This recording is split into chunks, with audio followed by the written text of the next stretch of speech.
রাজধানীর ফকিরাপুলে এই মুহূর্তে আমরা যেতে চাই। নির্বাচনী প্রচারণার আরো খবর জানাবেন সহকর্মী আরেফিন ইমন। ইমন, ফকিরাপুলে আপনি যে জায়গায় রয়েছেন সেখানে বেশ ভিড় দেখা যাচ্ছে। কারা আসলে প্রচারণা চালাচ্ছেন, প্রচারণায় যে প্রার্থীরা রয়েছেন তারা কি বলছেন, এলাকাবাসীর কি প্রত্যাশা? রয়েছে ঢাকা ৮ আসনের একটি অন্যতম এলাকা ফকিরপুল কাঁচা বাজারে, এবং ফকিরপুল কাঁচা বাজারে ঢাকা ৮ আসনের ১১ দলীয় জোটের যিনি প্রার্থী রয়েছেন নাসিরউদ্দিন পাটোয়ারি, তিনি কিছুক্ষণ আগেই এই ফকিরপুল বাজারে গণসংযোগ করছেন এবং এখানে যেসব দোকানপাটগুলো রয়েছে এই বাজারের, সেই দোকানপাটগুলোতে তিনি যাচ্ছেন এবং তাদের কাছে আসলে ভোট চাচ্ছেন, এবং বিশেষ করে এই বাজারে যারা বাজার করতে এসেছেন তাদের কাছেও তিনি যাচ্ছেন এবং তাদেরকে লিফলেট দিচ্ছেন, তাদের কাছে আসলে দোয়া চাচ্ছেন।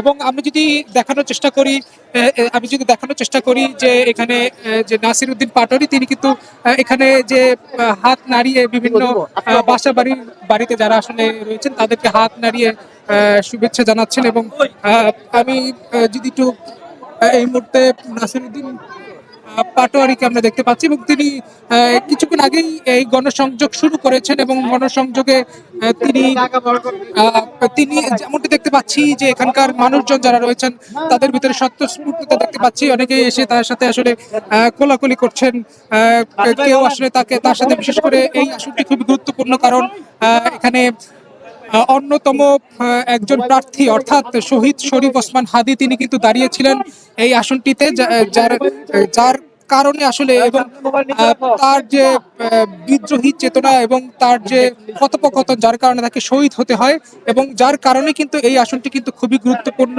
এবং বেশ কিছুদিন ধরেই কিন্তু এই আসনটি সম্পর্কেই কিন্তু পুরো বাংলাদেশেই কিন্তু আলোচনা হচ্ছে। এবং অপর যে আরেকজন প্রার্থী রয়েছেন বিএনপির মনোনীত প্রার্থী মির্জা আব্বাস, তিনিও কিন্তু এই আসনটিতে লড়ছেন, যার কারণে একটি বাড়তি সকলেই কিন্তু বাড়তিভাবে দেখছেন, এবং যার কারণে এই আসনটি কিন্তু খুবই গুরুত্বপূর্ণ। আমরা দেখতে পাচ্ছি এখানে জামাতে ইসলামের বিভিন্ন ওয়ার্ডের লোকজনকে আমরা দেখতে পাচ্ছি, সাথে শাপলাকলির সমর্থিত সমর্থকদেরকেও আমরা দেখতে পাচ্ছি, যারা একত্রে আসলে এই নির্বাচনী প্রচারণা করছেন, লিফলেট বিতরণ করছেন। এবং এই মুহূর্তে কিন্তু যে ফকিরাপুল কাঁচা বাজার, সেই কাঁচা বাজারের একদম ভেতরে কিন্তু গণসংযোগ করতে করতে তিনি এসেছেন, এবং এসে কিন্তু ইতিমধ্যে তিনি এই গণসংযোগের হয়তোবা এখন গণমাধ্যম কর্মীদের সাথে কথা বলবেন, এবং গণমাধ্যম কর্মীদের সাথে এখন কথা বলবেন। আমরা তার কাছে যেতে চাই, আমরা তার কাছে একটু যেতে চাই।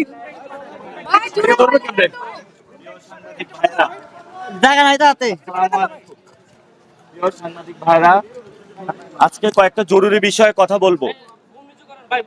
গতকাল একজন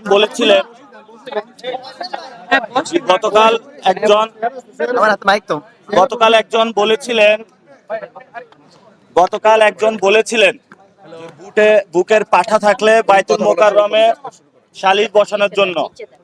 আমরা সেই জায়গায় বলতে চাই, আপনারা গতকালকে নিউজ মিডিয়ার মাধ্যমে দেখেছেন যে বাইতুল মোকাররমে ব্যবসায়ীদেরকে আটকিয়ে রাখা হয়েছে। এখন আপনি বলবেন যে সালিশ বসান এবং বিচারটা হলে আমার পক্ষে দিতে হবে, জোর করে আপনি বিচার নিয়ে যাবেন। তা আপনি যে গতকালকে বাইতুল মোকাররমে এভাবে ব্যবসায়ীদেরকে বন্দি করে রাখলেন, এটা কোন সভ্য সমাজের উদাহরণ? ২ নম্বর বিষয়, গণ অভ্যুত্থানের পরে অনেক মানুষ বাইতুল মোকাররমের যে নিচতলা স্বর্ণের দোকানগুলা স্বর্ণ চুরি করতে এসেছিল। এই স্বর্ণ চুরি যারা করতে এসেছিল তারা কারা, এটা প্রশাসনকে সিসি ক্যামেরা চেক করে আইডেন্টিফাই করার জন্য আমরা আবেদন জানাচ্ছি। আরেকটি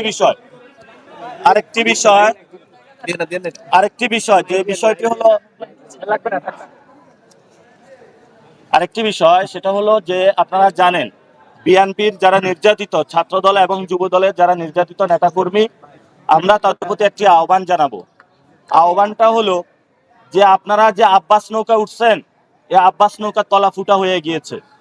এই আব্বাস নৌকা থেকে দ্রুত নামুন, এটা আপনাদেরকে বাঁচাইতে পারবে না। আপনারা যদি তওবা আস্তাগফিরুল্লাহ পড়ে আসেন, ইনশাআল্লাহ আমাদের দরজা খোলা আছে। চাঁদাবাজি বন্ধ করে আসলে, সন্ত্রাসী কার্যক্রম বন্ধ করে আসলে ইনশাআল্লাহ আমাদের সাথে ঐক্যবদ্ধভাবে কাজ করতে পারবেন। ঢাকা ৮-এ আমি সবাইকে নিয়ে কাজ করবো ইনশাআল্লাহ। আর হাবিবুল্লাহ বাহারে যারা আমার উপরে আক্রমণ করেছে, ওরা না বুঝে আক্রমণ করেছে, আমি তাদেরকে ক্ষমা করে দিলাম। কারণ ঢাকা 8-এ অনেকে না বুঝে আমাকে হ্যারাস করতেছে, আক্রমণ করতেছে। আমি তাদের প্রতি একটা সবিনয় অনুরোধ, আমি তোমাদের ভাই, তোমরা আমার ভাই, অনেকে আমার বাবার বয়সী, তো আমি আপনাদেরকে ক্ষমা করে দিলাম। আমরা একটি সুন্দর সম্প্রীতি সমাজ গড়তে চাই, যে সমাজে আমরা কোনো হানাহানি, অপরকে মারামারি এই কাজটা করব না ইনশাআল্লাহ। গতকালকে এক বৃদ্ধ লোক বলেছিল যে মহল্লার ছেলে